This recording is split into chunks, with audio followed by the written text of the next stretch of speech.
പല ഓണ്ടർപ്രണേഴ്സ് ഈ ബിസിനസ്സിൽ അൺറിട്ടൺ റൂളൊക്കെ ആയിട്ട് പറയുന്ന ഒരു കാര്യമുണ്ട്, ആരെയും കണ്ണടച്ച് വിശ്വസിക്കരുത് എന്നുള്ളത്. അലീന ആ സ്റ്റേറ്റ്മെന്റിനോട് എങ്ങനെയാണ് പ്രതികരിക്കുന്നത്? 100% ഞാൻ യോജിക്കുന്നുണ്ട്. അതിന് ഒരു ബെസ്റ്റ് എക്സാമ്പിളാണ് ഞാൻ പറഞ്ഞത്. ഞങ്ങൾ ഇങ്ങനെ ഒരു സാധനം തുടങ്ങുകയെന്ന് ഞങ്ങൾ ആരോടും പറഞ്ഞിട്ടില്ല, ചെയ്തതിന് ശേഷമാണ് ഞങ്ങൾ പറഞ്ഞത്. So never trust anyone.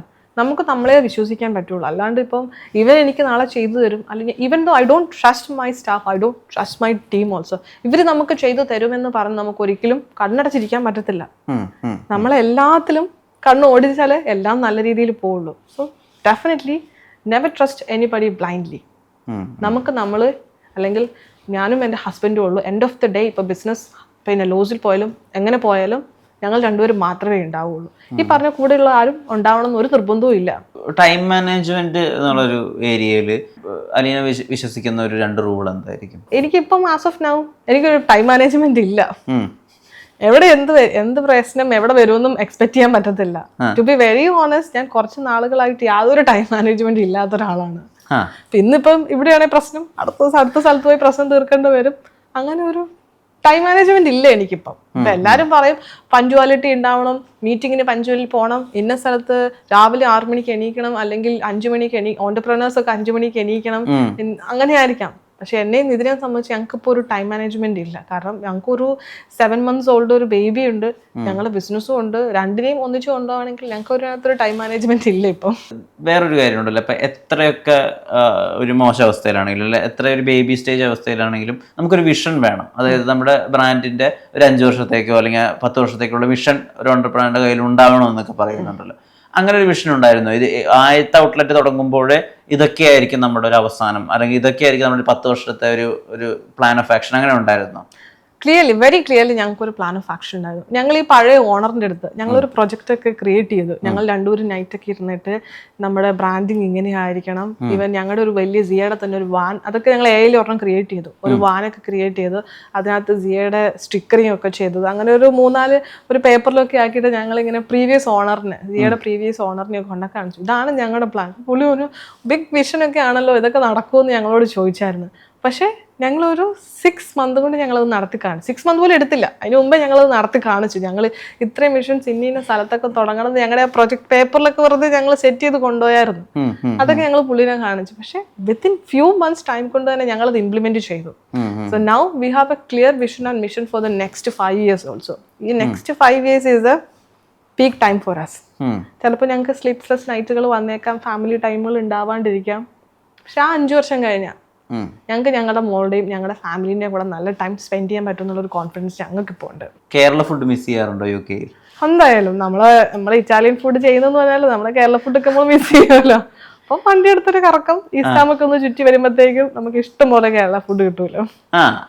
ചോറും മീൻ വറുത്തതും എല്ലാം ഇവിടെ ഇറങ്ങുന്ന എല്ലാ ട്രെൻഡിങ് സാധനവും അവിടെ ഇറങ്ങും. മലയാളി റെസ്റ്റോറന്റിലേക്ക് പോകുന്നു, അയാൾ എങ്ങനെയായിരിക്കും അവിടുത്തെ ഫുഡിനെ മനസ്സിലാക്കുക, അല്ലെങ്കിൽ അതിനുള്ള അപ്രോച്ച് എങ്ങനെയായിരിക്കും? ഉദാഹരണത്തിന് ഇപ്പോൾ ഒരു പിസ്സ കഴിച്ചിട്ട് നമ്മുടെ ചോറും കറിയും തൈരും പോലെ ആയില്ലല്ലോ, അങ്ങനെ ചിന്തിക്കുന്ന മലയാളികളുണ്ടോ? ഇഷ്ടംപോലെ. അതുകൊണ്ടാണല്ലോ ഞാൻ പറഞ്ഞത്, ഞാൻ അങ്ങനെ ഒരു പോപ്പുലേഷൻ, ഒരു ഏഷ്യൻ പോപ്പുലേഷൻ എയിം ചെയ്തല്ല ഞാൻ ഈ ബിസിനസ് തുടങ്ങിയത് പോലും.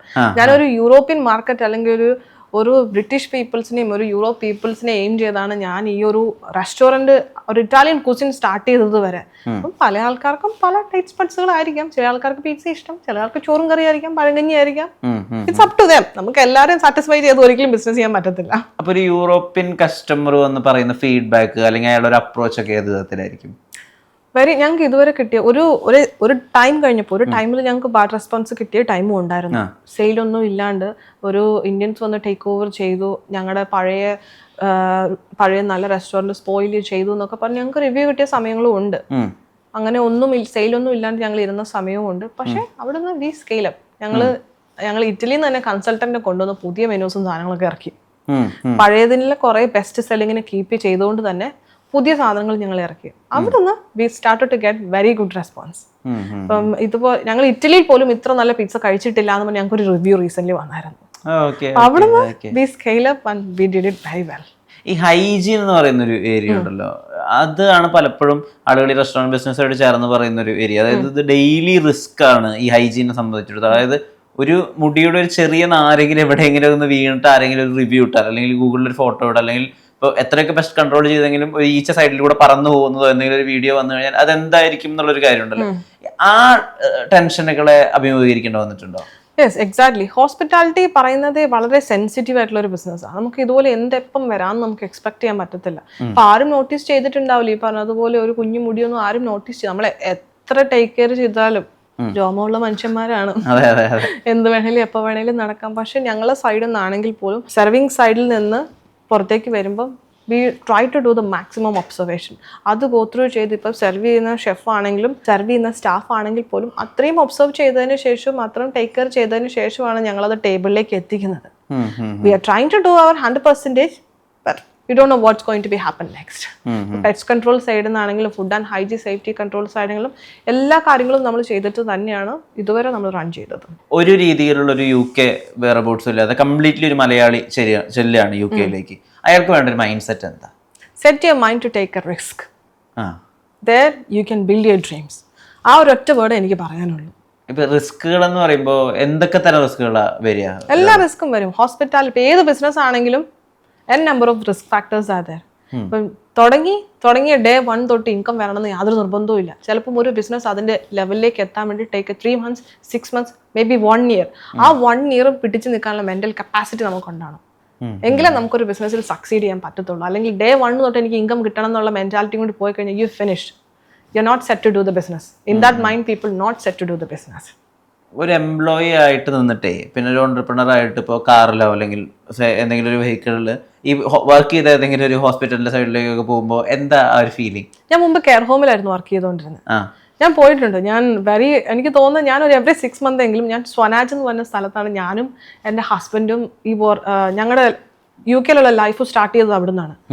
ഞാൻ റീസെന്റ് എനിക്ക് തോന്നുന്നു 1 മാസം മുമ്പ് ഞാനും ഹസ്ബൻഡും കുഞ്ഞും ഞങ്ങളുടെ ജേർണി സ്റ്റാർട്ട് ചെയ്ത സ്ഥലത്തിൽ ഞങ്ങൾ പോയി.